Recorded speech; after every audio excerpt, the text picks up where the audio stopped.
Welcome to today's episode of CLCI Live, brought to you by the award-winning and ICF accredited school, Certified Life Coach Institute. Sit back, relax, and enjoy today's episode. Live, we're going to be talking with Joe, and Anthony's back from vacation, and Brooke's here shortly. I think she may or may have to leave here with us. I'll stay. Yeah, I'll stay for now. I'll be here, but Jerome is having audio issues, so I'll stay. I might turn on my camera for a moment and then come back, but I'll be here. Wonderful. What are we talking about today? Let's talk about what we're talking We're about. talking about why you should always say yes to everything. Every opportunity, everything that is presented to you, say yes and do it. And Joe and Anthony are going to be the contrarians to that today. Mm-hmm. Actually, no, I think I'll be like I'm just going to say yes to this topic. Yeah. I'm not going to be contrarian this time. I'm going to say yes. When have you said yes to something that was scary? When have you said, my heart's beating, I feel it in my stomach, but you still plunged forward? What was that? That I said yes to something that was scary. Everything. I don't know what I've said yes to that wasn't scary. Marketing. We always talk about marketing, but marketing is always scary when you're putting money behind there. But I've said a lot of yeses through the years to things that I like, oh my God. I think yeah, well, absolutely. I mean, there's a lot of risk. Anything that has a degree of risk, too, that can be nerve-wracking. I think one of the things too in this space, not only that, is sometimes it's not just saying yes. It's that when you get the yes as a coach, so like when you're coaching and a client says yes, finally, like we are going to do this together, and this is a thing, and then you're like, oh shit, what do I do now? And that's the whole thing, right? So what I mean, have you ever experienced that, Lisa? No, not that. Usually, I mean, the first client, yeah, when I was first, and not because they said yes, just because it was new. I've talked about this first client before. Has there been a time with client? Actually, no. I know when there has. When I first started teaching, however, that was a yes, I'll do it, but I was terrified to stand up in front of everyone, stand up in front of the room, teaching other coaches to be coaches, and I'm terrified. But I've been practicing this stuff since a really long time ago in my 20s, so I have a lot of content going on, but that voice was not familiar, and it wasn't used to speaking up in front of a room. So that's where that, for me, became a challenge where I just had to plunge forward. You just pushed on through. Mm-hmm. The other side, like the doors say. Oh, I like the doors, so yeah. You're breaking through to the other side. I found that for me, saying yes was scary, where I felt like that's why I use no often to avoid things. Even as a kid or as a teenager, I found myself just using the word no more often because I was just afraid of saying yes to things. And it became more of a tool to use no.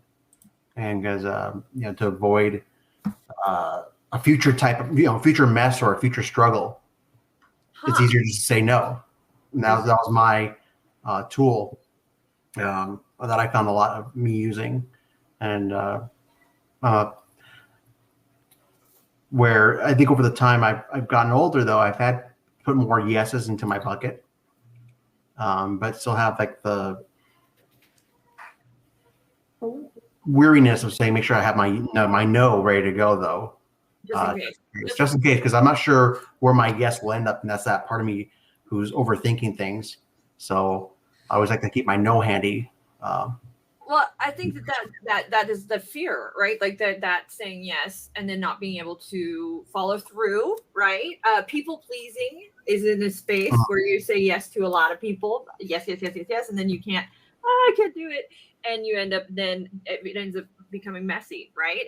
In that case, if you have to then cancel later, or you feel like you're letting people down, or you exhaust yourself, right? There's Or also this is perfect place for imposter syndrome to fly in too. what's that? What's that? I don't know. I wouldn't know. Yeah. But that's why where people get afraid to say yes, that imposter syndrome, that I'm not good enough to do it. I couldn't possibly. The other end of the spectrum is me. I've said yes. I'm just a yes person, and I'll figure it out later. Like, Not that. But I think maybe I see the word yes as, in this situation, people are probably looking at yes as a blanket for all things, but I have to put them in compartments of what I'm going to say yes to. Obviously, being a parent, I'm not going to say yes to everything. How do you decide is my question. How do you decide which? Based on safety. For me, it's based on safety, or just the links of what's going to happen if I say yes to something.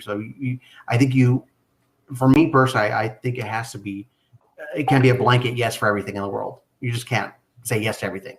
It's just, I don't know. I think you're leading yourself into a world where people, the boundaries are going to be broken, and people will take advantage of you and so forth, and walk all over you. So there has to be a balance, of it, where you can say yes to most things, but no is also a play as well. And I can't see myself saying yes to everything. Let's say if my kid grows up a little bit older here, I just can't see myself saying yes to every single thing. Because it has to be because maybe my own experiences are the reason why I'm saying no. Do you mean everything that he asks you that he says if he goes, hey, can I do this? They just don't play on the stairs. You're gonna crack your head or something like that. Don't run here because you're gonna do this. Don't do that. Maybe don't is a variation of no. Don't do something. But hey, Dad, can I take some drugs and drink? And, yes. Yes. Absolutely. Go ahead. I'm still pissed at my They just do it, but that. but in general, just like I think there just has to be times for no, and no is okay. I think no is an okay word. I do believe no is an okay word. I think that all words are okay. Words are, it is. It's just the whole assumption that yes blankets everything and just do it. For me, is like to an extent. That's where we go. That's where we go with the yes, and we want to make sure you're safe. Does this appear to be a safe direction for you to go? Yes, and that's a big direction that people have been playing with as well. Yeah. To allow for the yes, but let's think this through if it's a good option. Jerome has good questions for us, even though he cannot speak. What do you see yourself saying more often? I go, let me think about it. Let me weigh it out. Give me a moment. I don't answer anymore immediately. That's harder for me to say. Well, and that's the key, really, while you're thinking about that, Anthony, is I'm Jerome, by the way. It's truly that it's truly is taking that moment. I think that that's something you learn as you get older, is taking the moment and saying, I need time, like give me a little time to think about this, and I will get back to you before I agree to that. That's something that comes later with age, I think, though, because for me, I feel like I never felt like in the beginning of my life, I was like, let me think about this. You either gave a yes or a no to something. I think depending on the person, though, that means yes or no. Because if it was maybe my dad, I think it would be like, that means no. If it's my mom, then I'm like, that kind of means yes. So you know it's a deferred, in my mind, when people tell me maybe, that's a deferred yes or no. Based on if you know the person, then you know what it is immediately. If you don't know the person, then it's just as good as just saying, "Let me think about it." Maybe you won't know. But in sales, one of the things that they teach you is if somebody's calling on the phone and they say, I'm still shopping around, I'm still comparing things, or they're probably not going to make the sale. They're not going to close the deal in that moment. But it doesn't mean it's not a yes later, right? It means that they're genuinely just not in the buy phase mentally in their mentality. Actually, as a matter of fact, I did that very thing like 2 days ago. I was looking for a tattoo, and the guy quoted me for a high price, and I said, "Let me think about it." And then I went to the tattoo parlor down the street, and I got a different tattoo for cheaper, half as much. Didn't even tell the other person that I went to the other place. I just asked, and they gave me a cheaper. I was like, "Yep, let's do this." No, not having to think about it. No maybes. Just yep. Let's go with this process. I think it's harder for me to say no in general. At times, I used to be like a yes person all the time. Now I'm more. I don't really have an automatic sort of preference now. Like I take it case by case. So I think I say yes as often as I say no. But I'm not really unsure or like regretting my yeses and nos. I think I'm pretty on board with them at this point. Hey, I've got a tattoo for next weekend, Anthony. Good for you. One of the people that I follow, Richard Branson, I think that's his name, right? He is always of the growth mindset concept. I always loved how he, even when he was firing his team, because he would have people that he didn't want to or couldn't work with them, he would still take them on adventures and still interact with them. He used to have that balloon. Remember the balloon, the big the Virgin balloon, the big silver one aluminum, that he would climb to the top, and it was part of the adventure of becoming leaders within his group. And even if they weren't going on to become the leader and they did that, it was just a wonderful experience. So that growth mindset, he was always part of. And his part of his philosophy, I've seen it again. Jerome was prepping us as we were going on here. I was reminded of it again, where he is of, yes, you can do it. Go out there, learn everything you can. You get presented something that you're not familiar with. It's not too far out of your wheelhouse either, really. It's just going to be a new experience to go and say yes to it, to actually go learn what you can learn, get that growth, get the training you need to fulfill that possibility and that direction. I always thought that was a wonderful expression of getting his team together and working. So how can we apply that to life coaching then for life coaches? Man, well, even I guess the skill of life coaching, because we're not talking about just the profession. A lot of executives and leaders and CEOs use life coaching skills to facilitate growth in their companies. So I think that being yes to adventuresome, to finding out those ideal clients, like in one of the classes I took, they meaning the other students, were encouraged to find their voice, to really work with their dream client. Who is their dream client, and how do you meet the expectations of that dream client? What is it that you have to build and grow towards so that you are working with that client? So there's a yes there as far as a coach. As far as coaching, a lot of the times that's what we're coaching our clients, to find their voice in the direction they want to move towards. Is that finding the yes, or is that finding the no? I don't know. Moving towards something, what voice would we give that? Well, yeah. I mean, yes, it can be yes or no. I think that we're getting mired in the black and white nature of yes or no, when there are maybes in between. Totally.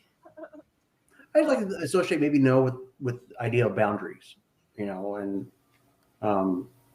having boundaries are important as an adult, and people tend to overstep boundaries. And there's times where people just don't know. And then there could be various types of boundaries too. Like I said, the ones that we think about when we say the word boundary. But a no is a tool. And I think a lot of times people come into a life coaching session because they have trouble saying no to things. Maybe they're overwhelmed and drowning, and they need some time from them. It's a very powerful tool. It really is the art of saying no. In fact, I was recently listening to a podcast about how you saying yes, especially early in your career, is very important. It's being able to say yes, and you want to say yes to more opportunities, especially when you're starting out somewhere, because from that you're going to learn sort of from people. You get that more opportunity, but then as you move along, you get more strategic with your yeses, but you still want to use them because.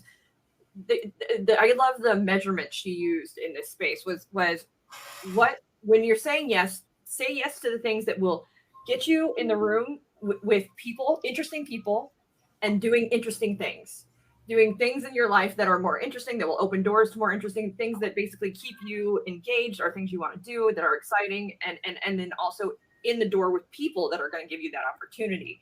So that's sort of measurement of when to say yes. If you're being asked by your boss or somebody to do something, and it's not going to ever advance you in any way or help you in any way, apart from just saying yes to your boss, it might be a chance for you to say, okay, no, in this situation, because there might be something on this side that will get you in the room with somebody very interesting, or get you doing something that you've always wanted to do that you may not otherwise be able to do had you said yes to this opportunity here. So it's about strategic yesing.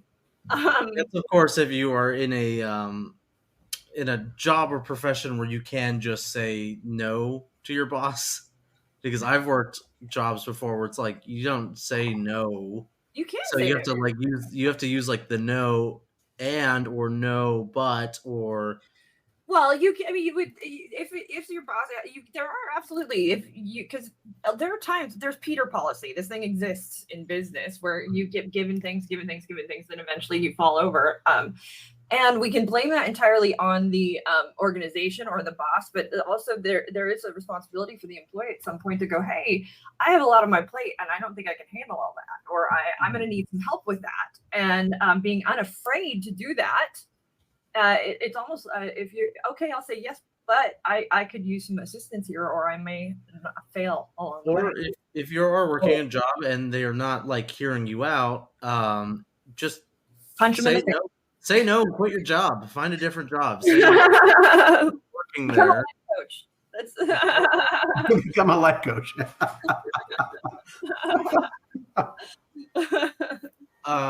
Actually, if we look, there's a lot of people making that over this last year have made that decision that they no longer want to work for something they're not caring about, that they don't have a passion for.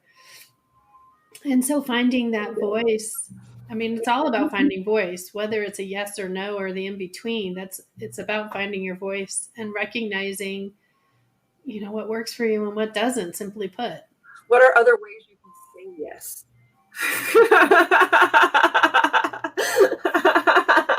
Other ways you can say yes. Absolutely. For sure. Well, yeah. I say 100%. Ways, yeah. How do you say no without offending? That's a hard part, I think. You say no. You just without the offending part, like that's not your concern whether or not to offend someone. Like you just say no and let that no stay. Like that worrying about offending somebody is probably a block for people pleasers. I don't mean like the offending. I mean, there's a way to gracefully say no. You can say no and stay in your no without being like insulting about it. Like, I think one of the go-tos is give us an example of that, Brooke. No, screw off. I'm not sure that was the example. I mean, you can say, I'm sorry, I can't. I would, but in right now it's I have not to wash my hair. Yeah. There is also that element of that busy, like the concept. Being too busy to do something is kind of a cop out, because it just means you don't want to do it really. So ultimately, just say no. Because if you're telling me you're too busy, then you're just telling me you're not going to make the time, and it's not important to you. So that's what it is. Drum or not drum, Joe? Could you go get me some ice cream, please? I know ice cream. No, you guys want a I'd like some popsicle? ice cream with chocolate cover on it, please. Yeah. 50, See, 50 there's bar. Joe. He's just going for the yes right there. As soon as I ask for ice cream, See, yes. I went sure thing. See, I need to work on that. No, I'm kidding. Again, it sounds like to me again. It's just we want to try to please people, but I think but we also want to make sure we're happy at the end of things. And I think there is ways to say no without being abrupt, and I think it comes down to just say no, but there's also do we have explanations after it? I can't, and the reason why is this. This is why I can't do this. That's a better way. You have to offer an explanation. I think so. You absolutely have to. You don't have to offer an apology. You don't have to offer an apology. But I think you can offer an No, let me explanation. help your head there, Anthony. When you offer the explanation, it's a show of respect. It's a show of this is why, so I'm going to explain it so that you know that it's you're still important to whatever it is, and then I had this already scheduled. When you're just like, no, Too bad for you. I don't really care. Like that's what that says to me. Like immediately. Yeah, there is that movement that says you should not have to explain your answers, and then but I go. I believe you don't have to apologize. Like that's No, never apologize, but at least I think everyone deserves some explanation for something. But is there ever a good explanation? Is there? In my mind, I will rephrase it. Deserves some explanation about something. When people do the explaining bit, like I feel that's just them just trying to like make themselves feel better rather than trying to make me like at ease in any way. Yeah, so I would just prefer the no and just leave it at that. Now, if it's a work scenario, like let's say it's strictly corporate scenario or work, then I kind of like the explanations just so I can understand like the process behind it. Oh, really? So you want to understand the process at work, but everywhere else you're just like everywhere else it's no. And if I have to say no to anything, that's not a contradiction I'm at all. gonna test this out. I'm gonna call Anthony and I'm gonna ask him for a personal favor and a business favor. You're gonna challenge him? Let's see what happens. Let's see what I get. I'll challenge Anthony. Anthony likes to be challenged. Sorry, if it's a personal favor to someone, then I'll say no or yes, and then we'll just go through with it. If it's a work thing, I'll say no, but like, how can I help? Like, what's going on? I might want to explore a little bit. This is just like exploring my personal neuroticism more than it is advice to anybody listening. So maybe don't do what I do, but I'm happy. I'm happy with the amount of no's and yeses I just throw left and right. And if you're happy with yourself, really, isn't that what we're all trying to achieve? Yes, absolutely. When I'm saying an answer to something or I'm responding, it's to share with the other person who I am and what my thoughts are and what all the things that go along with it. It has been interpreted in the history of me as a defense, or that I'm defending myself. And in that moment, I don't feel like I am defending myself when I provide the explanation and experience of what it is I'm responding to. What is your feeling about that? When you're responding to something, and it doesn't have to be yes or no. I know that's what our topic is, but you're responding to something and then you fill in with more details. Do you feel like that's defending yourself, or do you feel like that's providing additional explanation? It depends on the situation. For me, it's both. I feel like it's to defend myself, my decision. Maybe I'm in some way trying to tell myself that was a good choice too, and try to talk myself to that. But I also feel like the other person, it helps. I'm trying to help that other person say, okay, I get it now. Thanks for explaining it. But that may not even be the response I'll get in the end. They may not even care about the 2 sentences that came out of my mouth after I said, "Oh, this is why." When did you ever only say 2 sentences? I'm just kidding. Wow. Where's that ice Sorry. cream? Sorry. But Just kidding. I do find that that I over explain myself too. I have a habit of Yeah. that.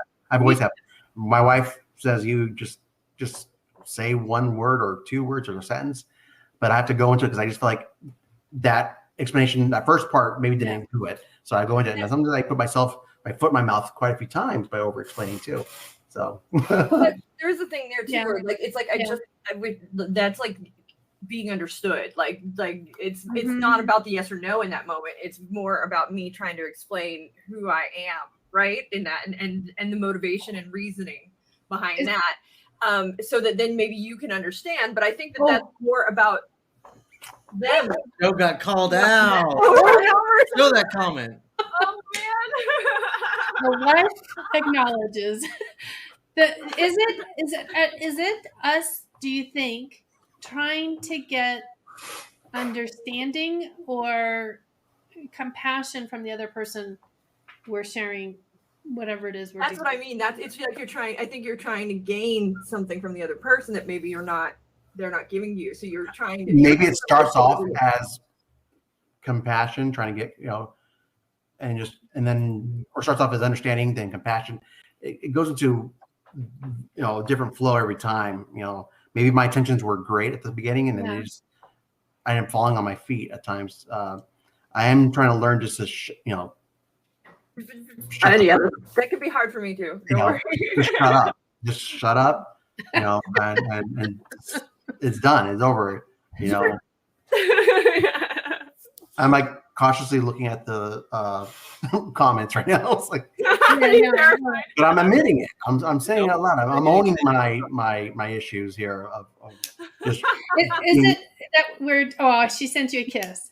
Is it that we're trying to get acceptance, not agreement, or does agreement have to be part of it? When you say agreement, what do you mean from them? Like, if you want them to- so if we're explaining which they are just deciding is a defense, but I'm coming from where I don't feel like I'm defending myself. I feel like I'm explaining what brought me to where I am. I think I know what you're talking about in this space where it's basically typically where you're not maybe agreeing or on the same page, right? Yeah. So you're trying to allow them to gain an understanding, right? Yeah. And then they're on the other side, they don't want to hear it even, right? It's like you're defending yourself or what have you, or in this space and being with somebody, I was dated the biggest, like, I would go in, he's gonna get it, and I'm gonna explain it through, and then it would get flipped around on me, and it was gaslighting all day, like to the nth degree, and it was madness. And it was so frustrating. And it was in that I finally learned, at least in that space, that any explanation it didn't matter at that point. It wasn't going to be heard. It wasn't going to be just as it until everybody's in a space of, okay, I'm open to this discussion, and like I'm open and I'm open to seeing your side, because I think that the other party has to be in that space where they're willing to see outside of their own sort of decision, right? And be open to having that understanding. And I think that as long as we are trying to get them to understand before they're in that space, it's like talking to a brick wall, pretty much. True. Really. But we keep going because we so desperately just get it. But that's not, they're just not ready yet. It doesn't mean that they won't get there. It just means they're just not in that space. It's kind of interesting. It's definitely something we're talking about as a relationship thing, but it's every relationship, not just a significant other, but significant other. If we go there, even sometimes the partner that's on the receiving end of the information feels like if they acknowledge that they are agreeing with what that person is saying. And from my perspective, I don't feel like that's what I do. I don't try to make you believe what I'm saying. I try to have clarity so that you can understand what it is I'm trying to express. Even if it's wrong, that expression and then having a discussion around it allows me to understand my thought process as well as where your thought process. So yeah, you're right. It has to be open. It has to be that open dialogue. In the end of all of this, it's the yes. Let's find our open space. And I think a lot of times when we're in that realm and we want it to happen now because we're having the talk that talk now, but a lot not. It's probably one of the worst times to try to have that talk. You know what I mean? And when really it'd be best to sort of go separate ways, explore it on our own and everything, and talk to ourselves for a bit or other people and talk to that support group, and then when we get ready, come back together and have a healthy and natural, that would probably be the reasons why we would say things like, "Let me think about it," or "I'll let you know," or maybe is because we already know we know our answers, but we don't want to hurt anyone or disappoint anyone, and by saying the word no or yes, and well, we may not want to hurt anyone, but we also need to honor what our decision is in something. And I can have an emotional reaction before I have the intelligent thought process, or I can have a gut shot, this is how I feel, but then come logic and reality will come in later and come back around, and I'm like, okay, I don't really need to be that. It's plausible, sometimes. And so sometimes I need that space or time to return to my logical self, essentially. Especially, that can happen. With PTSD, you can react emotionally very quickly, and then have to bring it in. Tommy, do you like it when Daddy says no to you or yes to you? Yes. Who says yes more? Your dad or mom? Who says no to you more, Daddy or Mommy? Who says no to you more, Mommy or Daddy? He's done. Both. Oh. Boo. That's the safe answer. Safe answer. See, he's already. That's his safe spot too. Nice. Speaking of safe answers, saying yes sometimes, should you always say yes even if it hurts someone's feelings and it's the truth? I guess the old, cliche example is, a wife saying does this dress make me look fat? I think that we all have, that's just common sense. We don't have to be, there's a difference between being well, it's more so I'm asking about white lies. You don't have to lie. Saying no as a white lie acceptable? So how I would reframe it, I call it reframing. I probably won't answer it with that. We know what reframing means. I'm probably going to go, those green pants, I think really look good on you. I would see right through that. If I asked if I would be honest. Fat. I wouldn't say that you look fat. I would just say, maybe don't wear that. Wear that. That's always good. Not the best. It's probably, how do you feel? Do you feel comfortable? How do you feel? We got tummy, baby. Dig it. How do you feel comfortable? Okay, hold your breath. How long can you hold your breath? Hold it in. Hold it in. Good. The other thing too. So I was going to ask, how do you get people to change their mind to go from no to yes or yes to no? I don't have that power. You don't have that power? You ask why? Well, for one, I guess figure out, are you doing it for your own benefit or for their benefit that you're changing their minds? Because if it's for sales. Okay, so for sales, let's start there. One thing. If it's another thing, it might be for their benefit, or it might both be for their benefit. I don't know, but let's assume that it's for your benefit and it's to make a sale, and you're trying to turn that no into a yes. Keep them talking. Keep them with you, yes. On the line talking. Get them to explain. Oh, so what is it about? What is I'm telling you, they'd be on the phone. If they've said no, you're not on the phone with them still. They're. You know what I mean? They're it's nope. More so when it's going towards that no. Yeah. keep them talking. Don't end the Yeah. conversation there at the no. Well, that's one of the. I mean, we don't sell at CLCI. Yeah. We don't conduct like we. That's not what we do. We're not. You're not calling us. We're like, hey, come on down. We'll get you a car. It's not happening. Like, we're just Come down to there. Crazy Lisa's. We provide information. We answer your questions. I'll have even. There's plenty of times Sharing who we are. So maybe the answer to Absolutely. that previous question is you don't try to change that no to a yes. If it's a no, then you just you don't accept let it go.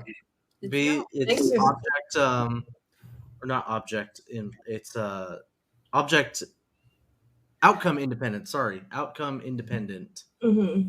That where you are neutral towards the outcome of the situation. Well, this is what we talked a little bit about last week. That no, accepting the no and letting the no motivate you to having it actually be a motivator. So now, but this is a thing though. Statistically, they have found that people are more afraid of somebody saying of the yes than they are of the no. A lot of times, what imposter syndrome, what stops people in their tracks is not that they have. Is not the fear of people saying no to them. It's the fear of what happens if somebody says yes, and then I have all this success. What do I do with it? I'm going to have to follow through. I'm going to have to live up to this, dream, this thing. As life coaches, this is a thing that happens. I go in, I get certified. I'm going to start putting all my stuff out there. What happens if I start having success? What are people going to think of me? How is this going to work? Oh my God, fear stopping in my tracks. And that's when the yes it's actually scarier than the no in that space. And they statistically found this to be the case, that people are more afraid of when you're asked and that you ask them to relive, what is the best case scenario of a tremendous amount of fear comes in with the idea of that ideal goal, that success. And so how do you mitigate that fear, that fear of the yes? How do you prepare yourself, or how do you feel? Okay, I might be afraid, but I know that I'll be able to handle it by then because of X, Y, or Z. So what do you do? What tools would you use? I think a good mindset would be just expecting to planning for success. Like what am I going to have to do for my business if it goes well? Am I going to have to change, is the current system I'm using not up to the standard of having a bunch of clients? Well, but I think that comes with time, right? That comes your system now may not, but your system in 5 years, I hope it will, because I hope you've evolved. Sure. But it's more it's seeing further than 5 feet ahead of you, because the metaphor I'm thinking right now is you're looking down at your feet and making sure you're not stepping on rocks or branches or twigs. You're not looking 20, 30, 100 feet ahead of you while you're walking and seeing what could possibly be out there. So saying yes and being mindful of what you should do if success comes around the corner, and not just trying to, not fall every 5 feet. In that imposter syndrome, I don't know that those two, I can see that as a normal business movement with what you're saying, but when you have the imposter syndrome, I don't think that is what that imposter syndrome is about. I mean, you guys might correct me if I think it has more to do with I'm doing this and I may be successful, but somebody's going to find me out that I'm not real. Yeah, that I'm not the expert that I say I am. Yeah, that I'm not. Mm-hmm. Have you felt like that before? Anybody here? Yeah. Yes. Whenever I have to tell people what my job description is, it's just I'll say this on the stream. I didn't drop out of college, let's say that, but I'm not attending and doing my bachelor's as of right now. But because I said yes to a business opportunity, so I feel like an imposter sometimes, but I'm also doing the thing I would have done anyways if I chose to continue, my education. Well, and that might not even be the case. I might not have gotten, as good a job as I have right now. So that's imposter syndrome right there. I know my family members have imposter syndrome because they never got an education, but they're, How funny. have a good, successful business. And Scams is true. yes, Jerome School is a scam. Well, it's funny. I mean, to some degree, right? I believe that if you have a skill, if there is a profession that you have that has a specific skill set, a specific need, go do the school thing. But at some point, you got to start to do the do. Otherwise, there is that feeling of if you cannot do, you school. And for those who are eternal school goers, like my ex-father-in-law, he had 2 doctorates, he had like 2 masters, and his wife was finally like, get a job. Like, you can't do this anymore. I'm not supporting. Like, it was funny because that just in that space, like, he loved to learn and loved. Doesn't mean he wasn't capable of doing it. There's nothing wrong with going to school, but it's if sometimes I need to justify myself as a writer. Why? I then I think it's so arbitrary. It was so funny. I was talking to my cousin and about this and how she's like, I want to be a writer, but I thought going to school for being a writer was kind of silly because really, I mean, I'm gonna write. Like I'm a writer. I will write, and that's just what's gonna happen. I would rather go to school to get an experience and get a life experience, or do something and get that, and then write about it. And then so the writing's gonna happen. Why do I go to school for that? And I was like, it's kind of brilliant. I don't think you need a doctorate in literature or writing to be a writer, honestly. No. I think that the copy editing, yes, you should probably, because you've got to have that understanding, that schooling, absolutely. But I mean, how many writers out there are not very trained that are magnificent writers? Even those that do go to school and are copy editors, how many copy editors have we had? And everybody says something different about what they're reading and what the proper way to write is. Here, haven't we?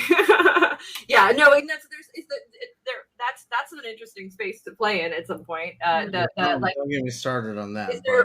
Well, there's never just a right way. Like, say, there's not a right way to do anything that is just right for everybody. Like, there is no one size fits all shoe. Truly, I've got one size fits all shoe rule. Is be consistent. That's it. Be barefoot. Yes. No, the key to success. The key to success is consistency. Honestly, that is truly the truth. I mean, with anything, it's you can't be erratic and not and expect people to trust you with anything in business. unless you can be radically consistent. That's what I do. Yes. Yeah. Bad consistently. Oh my goodness. I always used to say, I keep myself all over the map because then nobody expects anything. Like, they're just like, no, that's Brooke. It's normal. Like, and that becomes my consistency. Right. No, I learned that not too long. I mean, honestly, probably later in life than I should have. That it's so critical to be the success. You have to show up. You have to be there. You cannot expect things to happen or expect any kind of success if you're not showing up. That's the single most important thing you can do in your business, is to be present, is to show up. And it's true for coaches as well. Be present, be there in your business. If you want it to be a success, be there, be consistent. That's where yes is important. Oh, yes, it is very important there. Like, that's critical, is that yes. And that's when you'll start to having a structure, having hours, those are the kind of, you're build out a space in your business that you're comfortable saying yes, that this is my yes time, this is my no time. It becomes much clearer. I think I know exactly when my office hours are, and outside of that, I'm not accepting meetings unless it's really important. Or not related to this certain thing. Okay, no, I don't know when my office hours are. I noticed someone the other night at 2:00 in the morning was entering things. I didn't know those were offers. It was 1:00 my time. Thank you. Okay, whatever. It's 2:00 mine. And I sometimes can't sleep, so I work. Yeah. Yes. Okay, so saying yes. There was experiment. There's been several experiments. We even had that movie. What was that movie? You had to say yes. there's yes stay and yes ma'am. Yeah. And I think both always had like the same message at the end. You know, it's, there's repercussions. There are repercussions to saying yes a lot at the end, but there's also people who say I need to also recognize that maybe I overuse the word no in my life too. Mm-hmm. Maybe I overuse it, so I have to find a balance in my life to it.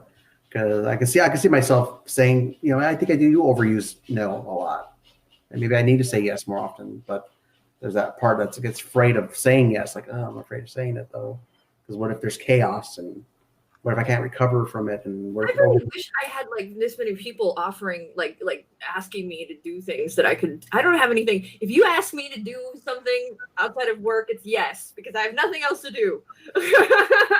I would say that, yeah, she's a yes girl, totally. She does yes up everything, like yes, yes, yes. You know, let's rob a bank. Yes, let's do that. Yes. How are we gonna do it? Let's plan. Ask Brooke to do anything illegal, she will say yes. Actually, that is a space I'm very cautious in. Not just that space, but like the space of